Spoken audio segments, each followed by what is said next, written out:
Welcome back to Maximum Production, a Holstein Friesian New Zealand podcast about everything to do with cows.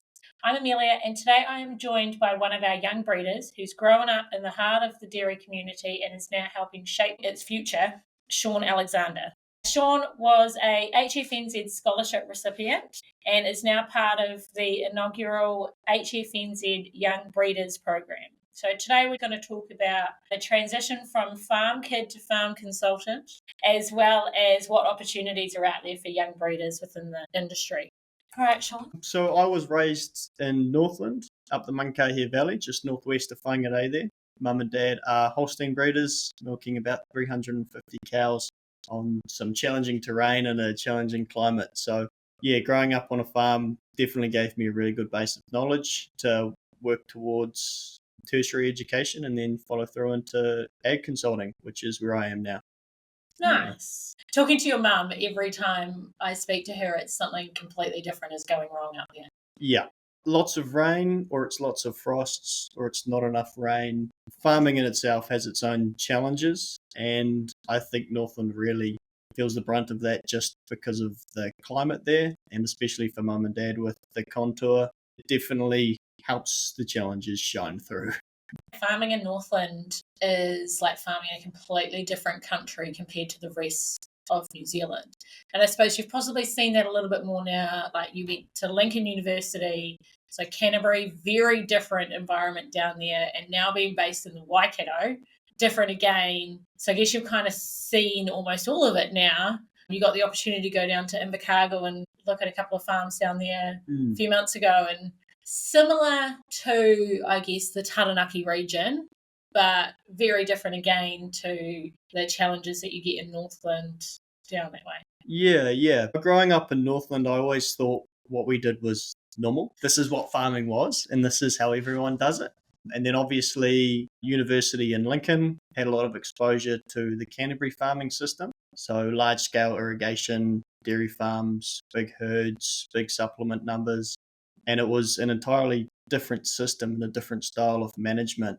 And then from there, having some work done in Tapanui and West Otago, and then now basing myself out of the Waikato, it's really interesting to see how a lot of key aspects of farming tie in together and where those key important strategies come from.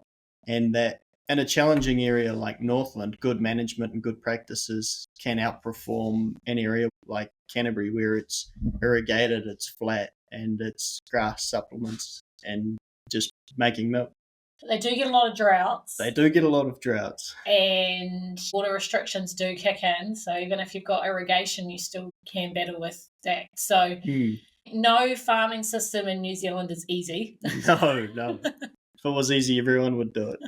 It's good to be able to understand the challenges, and I guess that makes you even better as a consultant, knowing that everyone does things differently and there's lots of different ways that you need to adapt depending on your system and farming terrain, soil type. Yeah. There's no such thing as a cookie cutter system, and we find that quite often in the role that I am.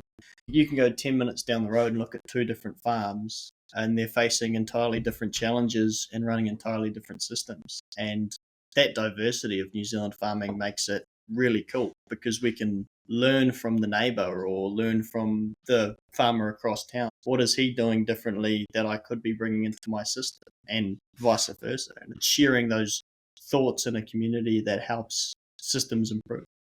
So to get to where you are, you've clearly been able to get a lot of knowledge through your only, 22 years of life so far? Yeah. So you did a little bit of showing when you were a kid? Yeah. So what kind of got you interested in that?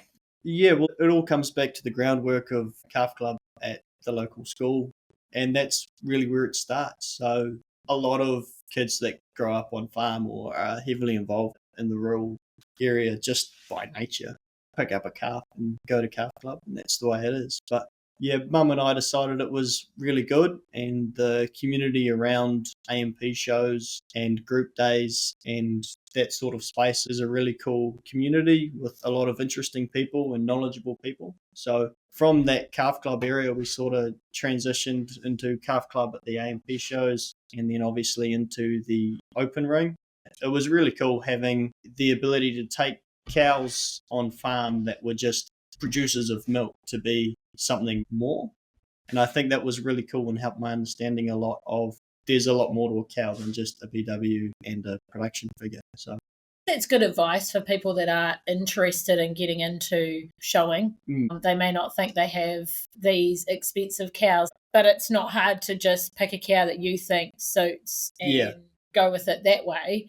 I guess it doesn't matter if you don't win, it's the experience, right? Yeah. And it's those skills with handling show cows and being a part of that community of the people you surround yourself with is really cool, because there's a lot of farmers go to A&P shows, and being able to see their cows compared to your cows, but also gain knowledge from them of their farming system. I think for people getting into it, the community around showing is so great.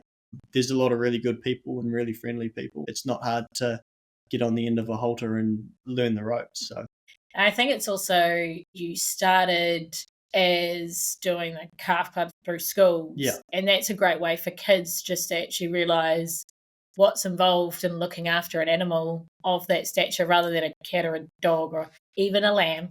Yeah. There's a massive rabbit hole there with the knowledge and rearing, and obviously the brushing, the feeding, the leading. They're very smart animals. So it's really cool to get a good bond with an animal and then take that calf into the open ring, and then the following year as a yearling, and then the following year as a cow. Being able to have a cow that follows you through those stages of showing is really cool.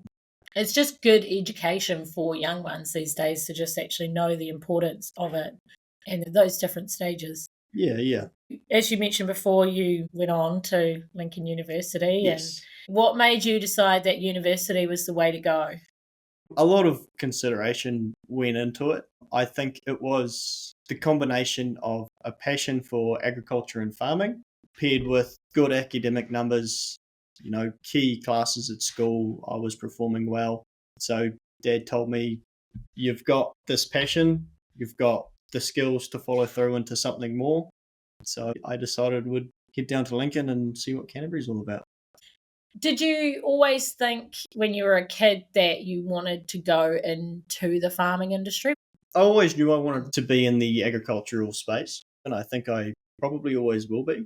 That's just the nature of growing up on farm and in a rural community. Is your whole life is based around cows, grass, or sheep for the sheep and beef guys, and just so passionate about it that this is what we want to stick to, and we want to do good by the sector and do as much as we can to progress.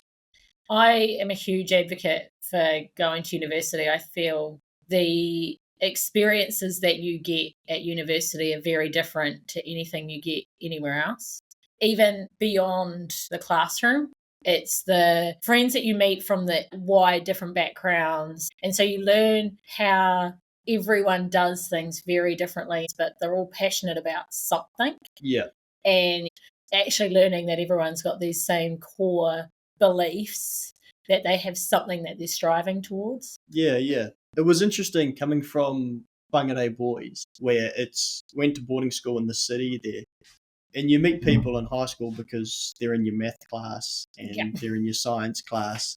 And then you go to uni and you meet people at uni because you're really passionate about cows. And we're all here for the same reason, and that's to grow our knowledge of the primary sector. And I think having that shared passion in a place where everyone's there chasing the same goal is really cool. And you meet some awesome people doing it. Yeah, it is just a good opportunity for you to actually see the world a little bit differently. Yeah, I think so. Obviously, I knew Northland and the Northland farming system and how we did things up there. I wouldn't have the mindset I have now if I didn't travel around New Zealand learning different farming systems in Canterbury, Southland, and now the Waikato. That mindset would be totally different. And so I guess that's kind of made you better in the role that you're in. I think it definitely helps, especially on a national level. Obviously, a lot of work that I do is regionally bound, but when it comes to questions around how a certain thing is impacting the industry on a national scale, it's important to understand how people in Canterbury and Southland are doing things different to how we're doing them in Taranaki and the Waikato. And having that grasp of different areas have different challenges, different systems, and different mindsets is really valuable. So as I mentioned before, you were a recipient of the HFNZ scholarship. What made you apply for that scholarship? It sort of came about once I had made the decision to go to university. I started scraping together as many scholarships from all walks of life. The local A&P Society granted me one, as well as Holstein Friesian and a few public trust scholarships that I scraped together. It was a massive help to being able to travel to Lincoln and get the knowledge base that I have now. And I think it pairs really great with the background, the education, and it led me to do what I'm doing now. And without that base of support within the industry, I'm not sure if I would be here. I feel like a lot of people don't realise any scholarship makes such a huge difference. Yeah. If anyone's looking at going to university, apply for literally every scholarship you can. So do you want to just give us a bit of a clearer understanding of what your role as a ag business consultant? Yeah, it's a really interesting space. We're largely generalists at everything. Within the team of 18 we have here in the Waikato with AgFirst, we have certain individuals who are excellent at the environmental side and excellent at farm systems side or the recruitment side.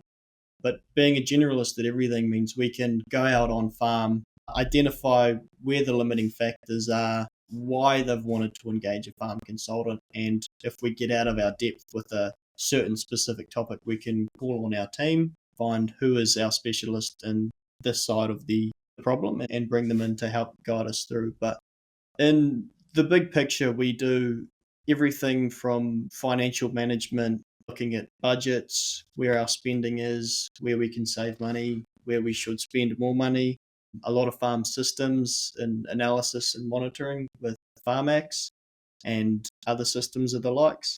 Obviously, a lot of environmental and regulatory support as well. That's a big factor these days, especially with the way consenting is going and the sort of implications we're seeing from the regional council.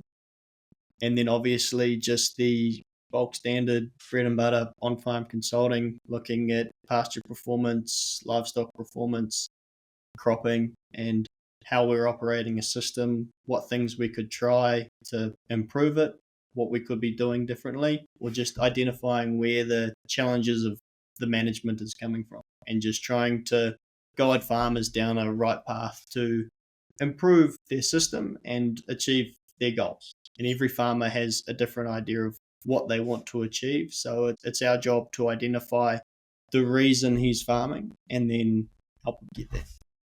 Are you finding that more and more farmers are taking on farming consultants, like even your old school guys that have been doing it for God knows how long, taking on the knowledge to help understand these new regulation changes and things like that? Yeah, I think so. Farming 50 years ago was really different to farming today, and there's a lot more factors at play when it comes to the legal side, the environmental side. There's a whole lot of information going around with data management, everything swapping to an online system. And I think some of the later generation guys that typically wouldn't engage a farm consultant are starting to, simply around finding good labor and good staff that can do this new style of farming, as well as looking at the strategic side when it comes to succession planning or ensuring the business is set up in a good way that succession planning can take place in the future. And with banks encouraging a really good support system for young people coming into the industry, farm consultants are seen as a point of support. So we have contract milkers and share milkers in our client base that have engaged us because the bank has recommended it, but they also really enjoy it because we get the knowledge of lots of different problems from a lot of different farms around the Waikato, that when a specific problem comes up on farm, we probably have experience dealing with it somewhere else. That was really the large point that drove me to go down the track of being a farm consultant. It was that I would be able to see 100 different problems through the spring. Yeah. Whereas on one farm, if I was farming, I would only see the problems that are happening on my farm. So it would hopefully be able to learn more around the issues that can arise in the sector and the right way to approach them. You mentioned the role within contract milkers and share milkers, and I guess another important part of that is being that mediator between farm owner and share milker or contract milker. Yeah. Within the team, we've got some really great mediators and HR specialists. Excellent at the recruitment space. So going from start to finish, it would be being approached by a farm owner looking to recruit a share milker or a contract milker. And from there, it is finding the right person to match the personality of the farm owner, finding someone who's good at farming, good pasture management skills, good herd management skills. And then over the course of the spring or the next 12 months, just managing the relationship between the farm owner and the contract milker to ensure everything's going smoothly and that the expectations of the farm owner are being met, but also the expectations of the share milker are being met. And it's just navigating that relationship to ensure a really good base of business can be formed between the two. The relationship between a farm owner and a share milker or a contract milker, it is really important. And if you have two people that don't get along or don't communicate well, it's really detrimental to the farm and the business, and no one wins out of that. But if you can pair it up so you've got two people that get along really well, then it's really cool to see. And both of them do want it to succeed. They're both invested in the business enough. So having that relationship is really important. What was the transition like going from working on farm, living on farm, to then working as an ag business consultant? Very different.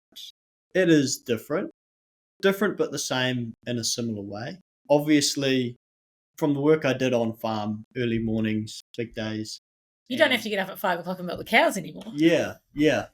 And I still get up at 6 o'clock to go to work, force of habit. But essentially, the hours are a lot more flexible and you do spend a lot of time in an office. But the way I see it is the expansion of knowledge from just the exposure to one farm to the exposure to 100 farms is really cool. But yeah, obviously it is my first job. So it was definitely an experience trying to navigate my way through the way businesses and boards work and just understanding the position of where people are coming from and within a company to go, I know what we're trying to achieve, so let's go and achieve it. How do you feel your farming experience has given you the right edge when doing this job? Do you think it's really helped having that knowledge? Do you feel you relate better to your clients as well? Yeah, definitely. It's what it started out as was a really good knowledge base. Growing up, it was having an understanding of what we did and vaguely why we did it. Yeah. And then being able to go to university and understand what other people are doing, the goals we're trying to achieve, and the exact reasons down to the science or the business strategy as to why we're doing the things that we do. But taking that to farmers, having an understanding of what his mindset is like through the spring and through mating and what his mindset is like through May. Growing up on farm, I have a knowledge of everyone's really highly strung and can be a bit stressed in the spring. Just a tad? Just a tad. They'll come up for air just before mating, and then they'll be pretty flat out through mating. And then once we get to mid to late November, it start making phone calls, catching up, and see how the season's been going and what we can do going forward. So, yeah, having that knowledge around the mindset of farmers and being able to relate to what they're going through is really key.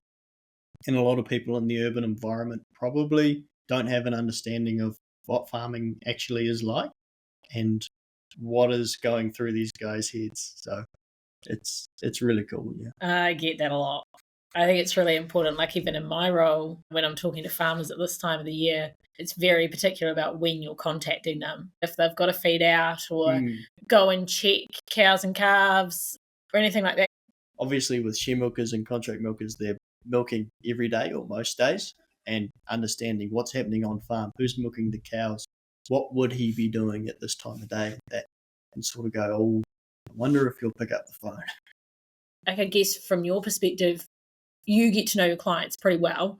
So you get an idea of when they are calving and when mating starts and things like that. So it's important for you to build a very good relationship with your clients as well. Yeah, building rapport is a huge thing about what we do. And there's a whole lot more depth to a farm consultant than just knowing what to feed cows, when to feed cows, and how to grow grass. It's having a really strong relationship with your clients and being able to know how they're going to react to the things that you say and the things that you do, and being able to just navigate the challenges on farm.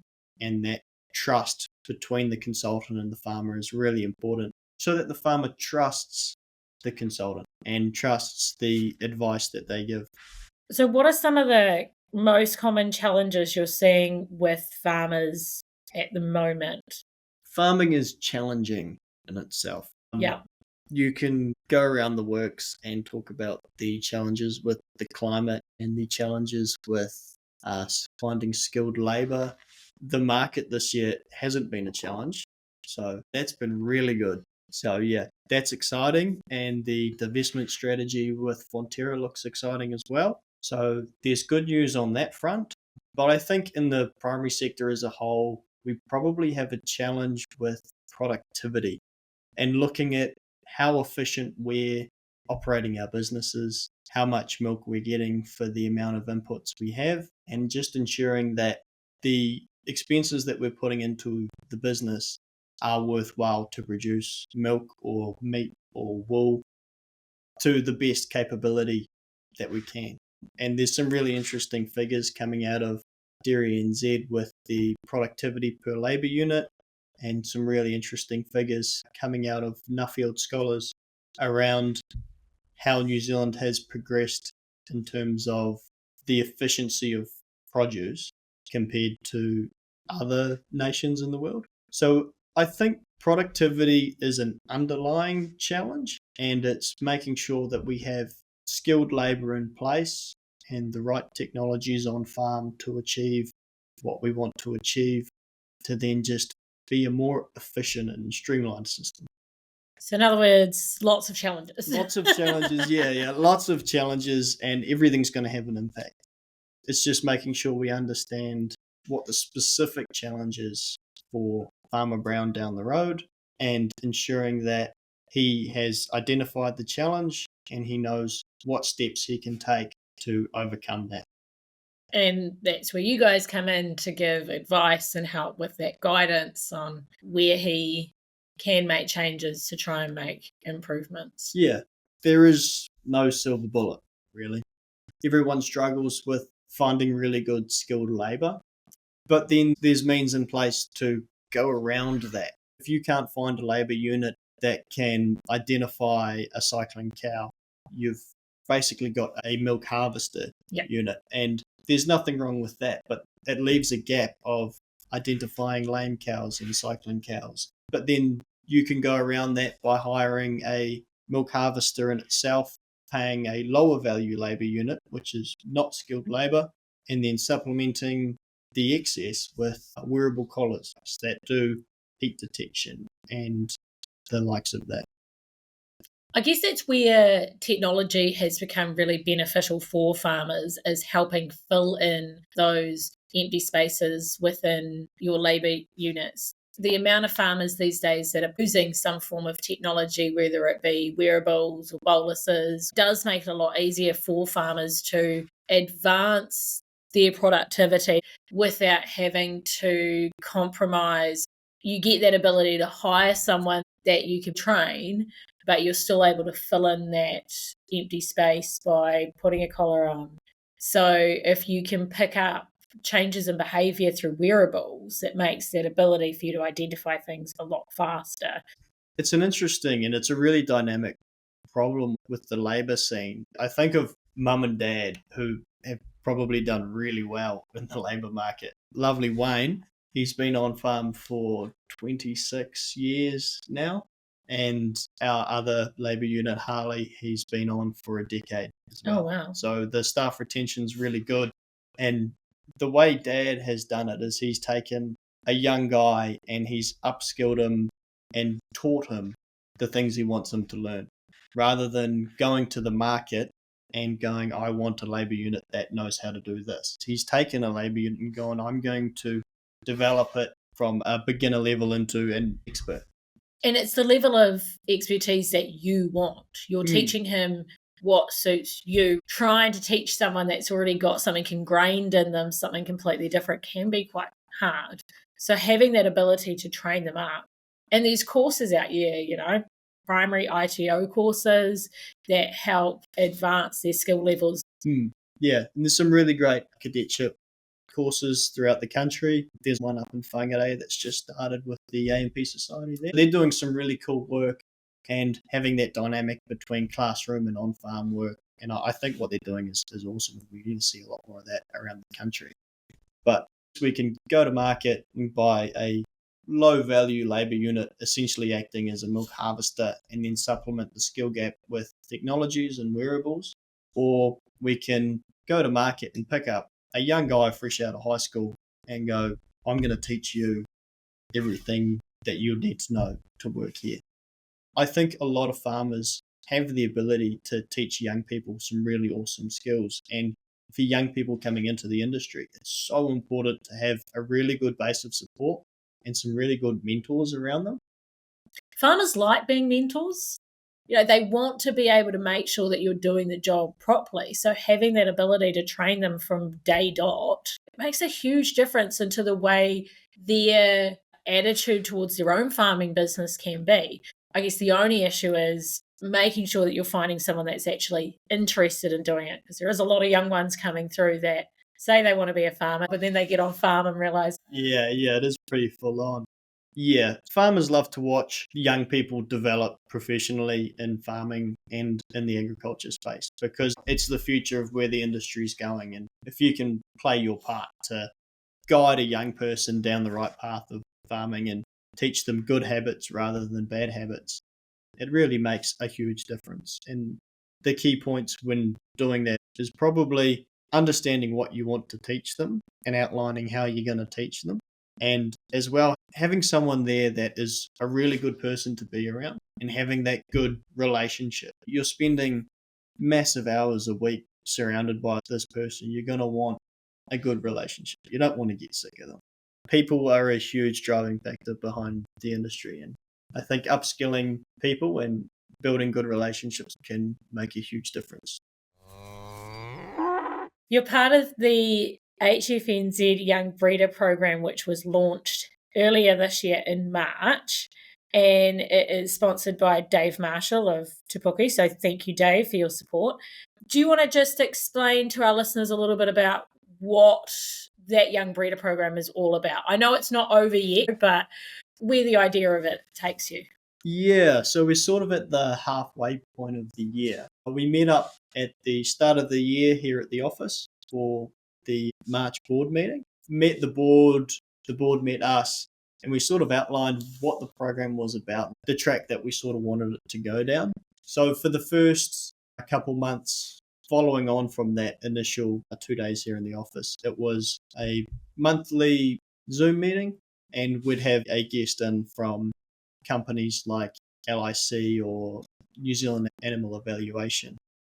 And they would come in and tell us about what they do and also a key topic of farming. So we looked at the 3GPs and we looked at the base cow change, and we've looked at some key governance courses and some key strategy planning courses as well, with some really interesting people who are really skilled at how societies and how businesses operate.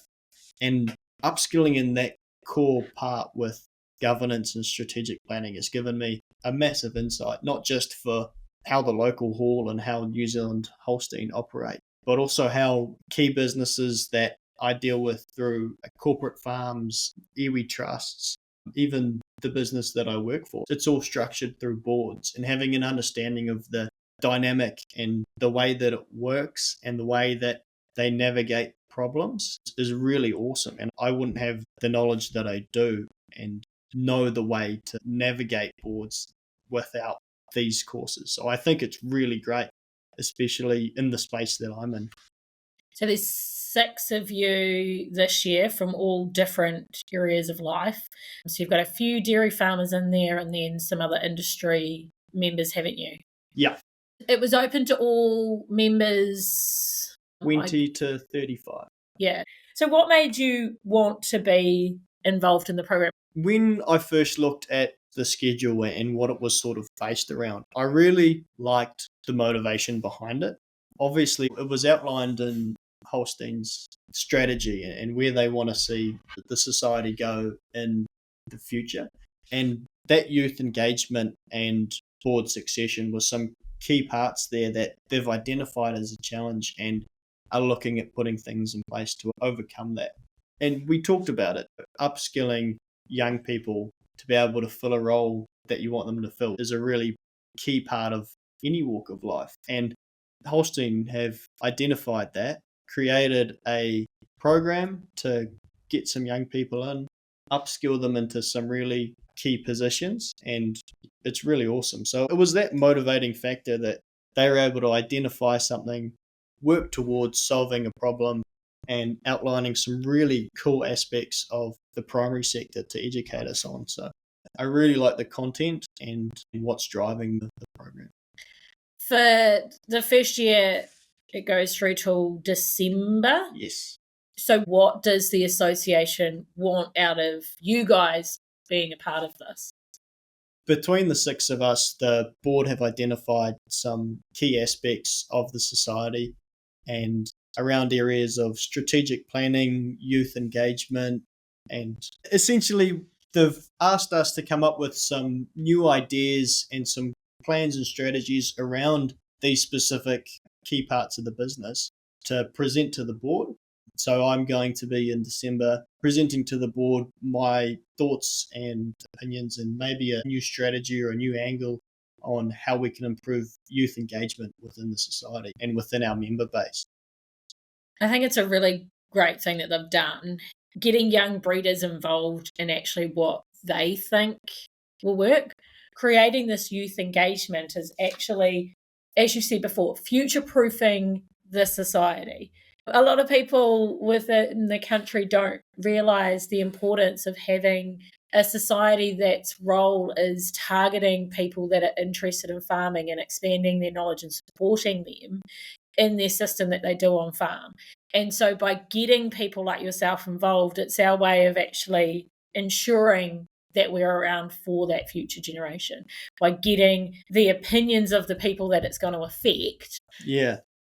I think there's a lot of value between youthful optimism and the age of experience and being able to tie them in together dynamically with someone that has 30, 40, 50 years of experience in the industry to someone with 3 years experience in the industry.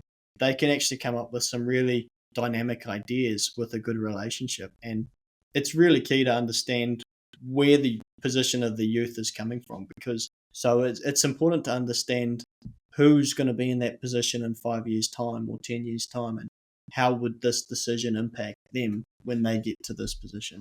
But yeah, it certainly is a challenge with youth engagement. I haven't actually come up with an idea of how to solve the challenge.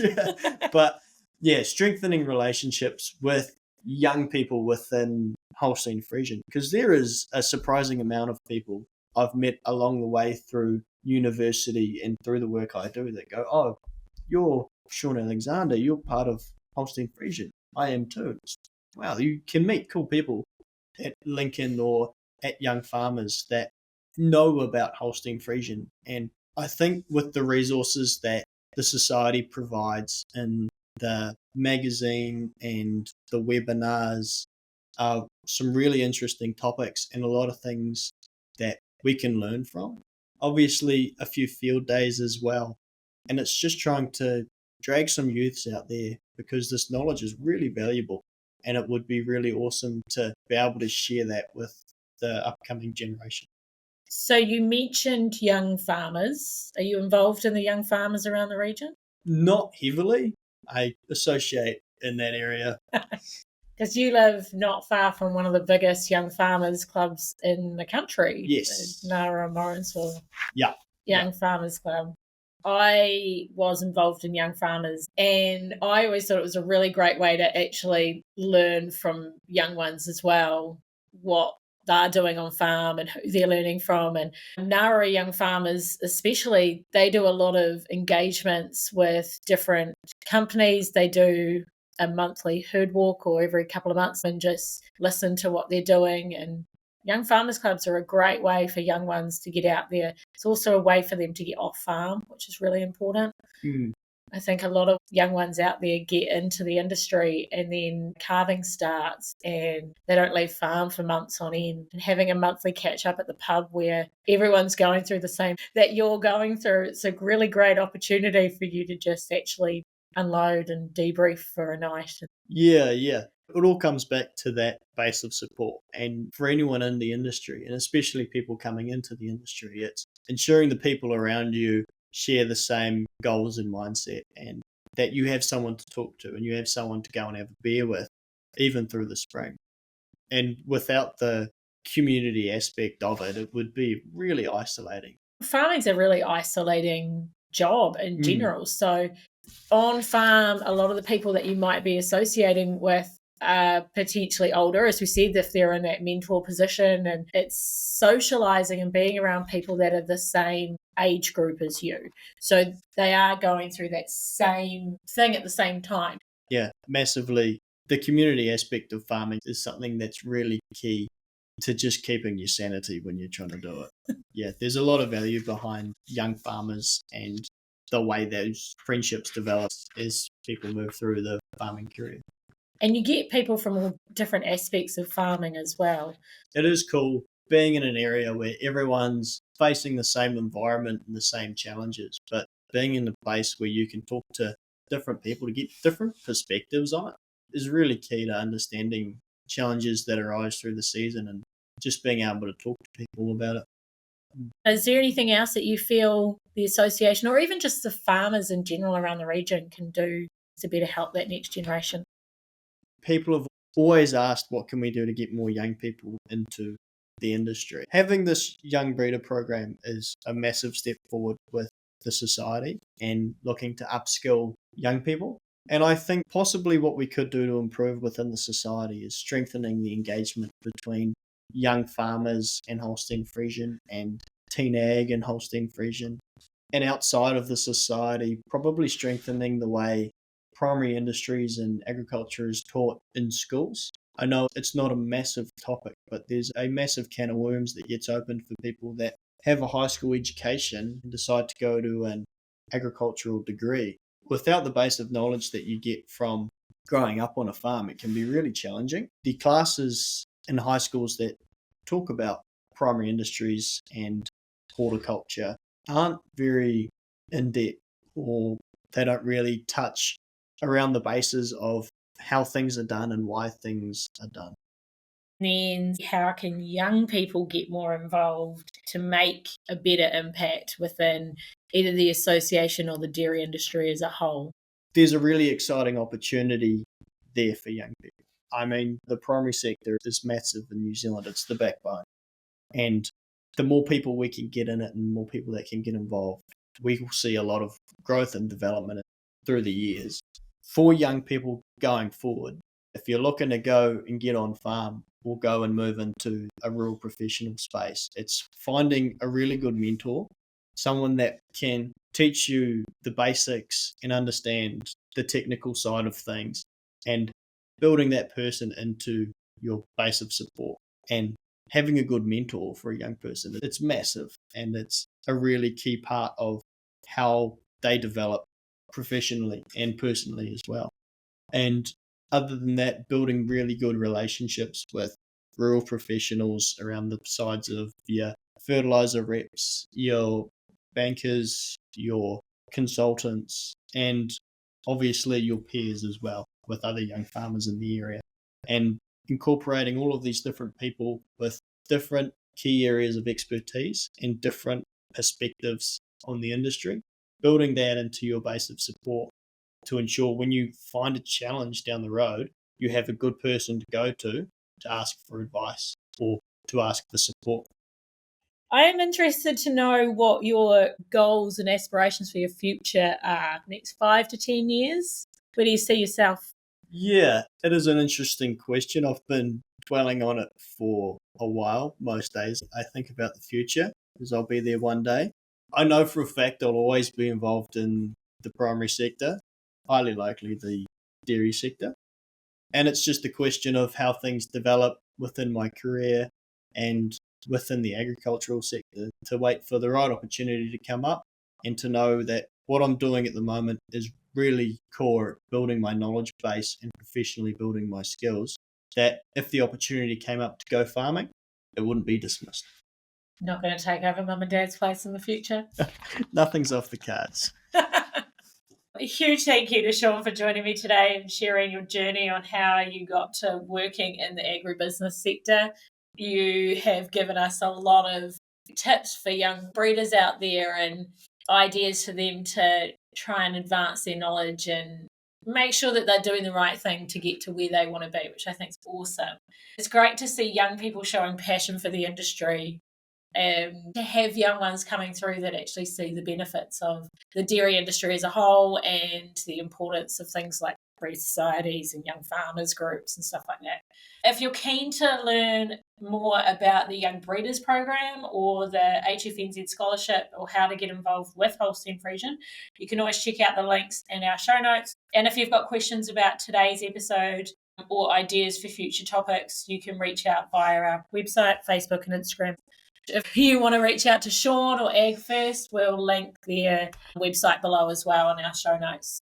Thank you for the opportunity, Amelia. I really enjoyed it. Yeah, you're always a good person to have a yarn with. So thanks for listening. I will be back next month with a new guest and a new topic. Until then, happy farming. Bye.